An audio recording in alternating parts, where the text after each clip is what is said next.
இந்த கோவில் எங்க இருக்குன்னு பாத்தீங்கன்னா திருக்கோவிலூர் அரகண்டநல்லூர் ரயில்வே ஸ்டேஷனுக்கு ஆப்போசிட்லேயே ஒரு ரோடு ஒன்று போகும். அந்த ரோடு என்ட்ரன்ஸ்லேயே பார்த்தாலே இந்த சைடு கோவில் போகணும் அப்படின்ட்டு உங்களுக்கு அம்புக்குறியோட போட்டிருக்கும். அந்த சைடு அப்படியே போயிட்டே இருந்தீங்கன்னா ஃபர்ஸ்ட் ரைட் எடுத்துட்டு அப்படியே ஸ்ட்ரைட்டாக போகணும். திருப்பியும் லெஃப்ட் எடுத்து அகைன் ரைட் எடுத்தீங்கன்னா டெட் எண்டு உங்களுக்கு கோவில் தான் வரும். நீங்கள் பைக்கிலே போகலாம்.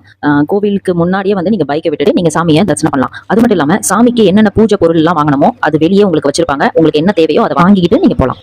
இந்த கோவிலோட அம்சங்கள், அற்புதமான விஷயங்கள் எல்லாமே நீங்க தெரிஞ்சுக்கணும்னா நீங்க வீடியோக்குள்ள போய் தாங்க தெரிஞ்சுக்க முடியும். வாங்க வீடியோக்குள்ள போகலாம். நாடுடைய சிவனையை போற்றி நாட்டவர்க்கும் இறைவா போற்றி. இந்த கோயில் வந்து அரையணி நல்லூர், அரையணின்னு திரு அரையணி நல்லூர். இப்ப வந்து அரகண்ட நல்லூர் மாறிடுச்சு.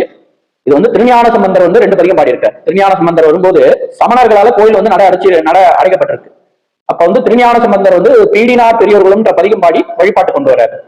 திருஞான சம்பந்தர் வந்து இன்னொரு பதிகம் இங்க பாடியிருக்காரு. அதாவது இங்க கொடிமரம் இருக்கு. கொடிமரத்துக்கு முன்னாடி பாத்தீங்கன்னா திருஞான சம்பந்தரோட திருப்பாதம் இருக்கு. அந்த பாலவையா பார்த்தா திருவண்ணாமலை தெரியும். இங்க இருந்துதான் அந்த உண்ணாமலை உண்மையாளோட உடனாகி விடுன்ற பதிகம் இங்கதான் திருஞான சம்பந்தர் வந்து பதிகம் பாடுறாரு. நிறைய வந்து சுவாமி வந்து அம்பாளுக்கு தனக்கு 3 கண்ணு இருக்குன்னு சொல்லி காட்சி கொடுத்தாரு. சூரியன், சந்திரன், அக்னியை வந்து அம்பாளுக்கு காட்சி தராரு. அதனால சுவாமி ஸ்வயம்புவா மேற்க பார்த்திருக்காரு. அம்பாள் வந்து சுவாமி தரிசனம் பண்ற மாதிரி இங்க கிழக்க பார்த்திருக்கா. அது மாதிரி விநாயகர் வந்து இந்த கோயில்ல வந்து விசேஷம். விநாயகர் வந்து இந்த ஸ்வயம்புமூர்த்தி பலம்புரி விநாயகர். அது மாதிரி முருகர் வந்து மற்ற எல்லா கோயிலும் பாத்தீங்கன்னா 6 முகம் 12 கை இருக்கும். ஆனா இங்க இருக்கிற முருகருக்கு 1 முகம் 6 கை. அது வந்து விசேஷம். 1 முகம் 6 கையோட வடக்க பார்த்து சுவாமியை தரிசனம் பண்ற நிலையில இருக்காரு. அது மாதிரி துர்கா எல்லா கோயிலும் வடக்க பார்த்திருப்பா. ஆனா இங்க இருக்கிற துர்கா வந்து தெற்க பார்த்துக்கிறது விசேஷம். வேற எந்த கோயிலும் இருக்காது தெற்க. அது மாதிரி தெற்க பார்த்து சுவாமி தரிசனம் பண்ற நிலையில இங்க துர்கா இருக்கா. அது மாதிரி ராஜகோபுரம் கிழக்குல மேற்க பார்த்திருக்கும். ஆனா இங்க இருக்கிற ராஜகோபுரம் வந்து தெற்க பார்த்திருக்கிறது விசேஷம்.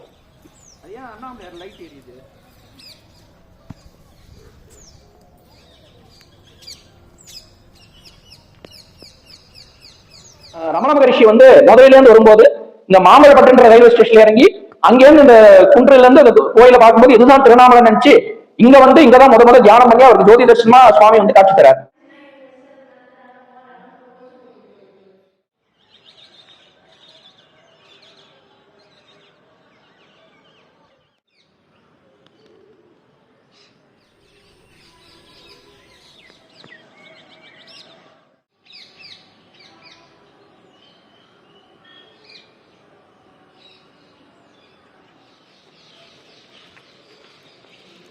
ஓ, இந்த படிக்கட்டு வழியா போறதுக்குங்களா? இது முன்வழி தானா? இங்க இருந்து பார்த்தா திருவண்ணாமலை மலை தெரியும், பார்க்கலாம். அண்ணாமலையார் உண்ணாமலை மாவசியா வச்சுக்கலாம். அந்த ஐதீகம் இங்க இருக்கு. நல்லா பாடல் பாட்ட சொல்லலாம். திருஞான சம்பந்தர், திருநாவுக்கரசர், மாணிக்க வாசகர் எல்லாம் பாடல் பாட்ட சொல்லலாம். துர்க்கை அம்மன் தெற்கு பார்ப்பதா, அம்மன் கோயில் உள்ள ஆஞ்சநேயர் இருப்பது தெற்கு பார்ப்பதா, அண்ணாமலையாரும் மேற்கு பார்ப்பதா, அம்மன் கிழக்கு, சிவன் மேற்கு பார்ப்பதா. நல்ல ஐதீகம். நல்ல சாமிகள் வந்து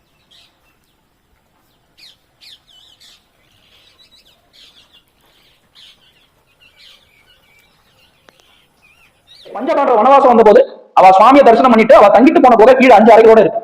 தாழ்வபத்து கீழே போனீங்கன்னா அதோட புகை 5 அறைகளோட பஞ்சபாண்டவ தங்கனதா சொல்லுவாங்க. அது மாதிரி பக்கத்துல பீமனோட காலடித்தலம், பீமன் பாதம்னு ஒரு பெரிய பாலம் இருக்கு. அது விசேஷம்.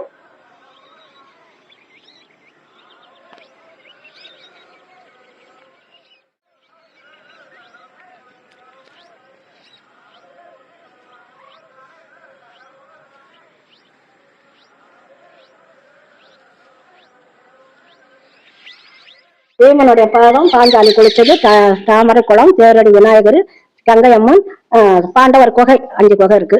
அது இறங்கி அந்த இடம் சாமிகள் தங்க இடம் பார்த்துட்டு போனா ரொம்ப புண்ணியங்கள் நல்லதே கிடைக்கும். நல்லதே நினைச்சு சாமி கும்பிட்டு போனா நல்லதே நடக்குமா வீட்டுல.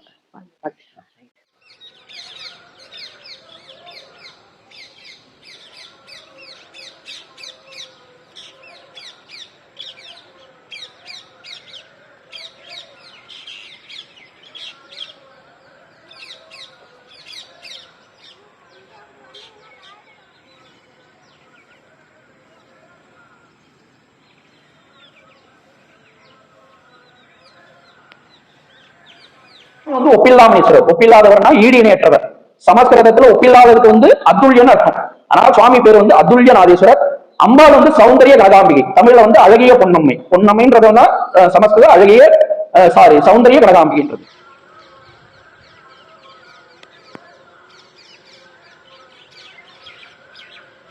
இங்க வந்து காலையில 7:30 மணிக்கு நடத்த வந்துருவாங்க. 12 மணி வரைக்கும் இந்த ஒரு கால பூஜை திட்டம். காலையில வந்து 9 மணில இருந்து 12 மணி வரைக்கும் தரிசனம் பண்ணலாம். அதே சாயந்தரம் 4 to 8 மணி வரைக்கும் கோயில் திறந்து.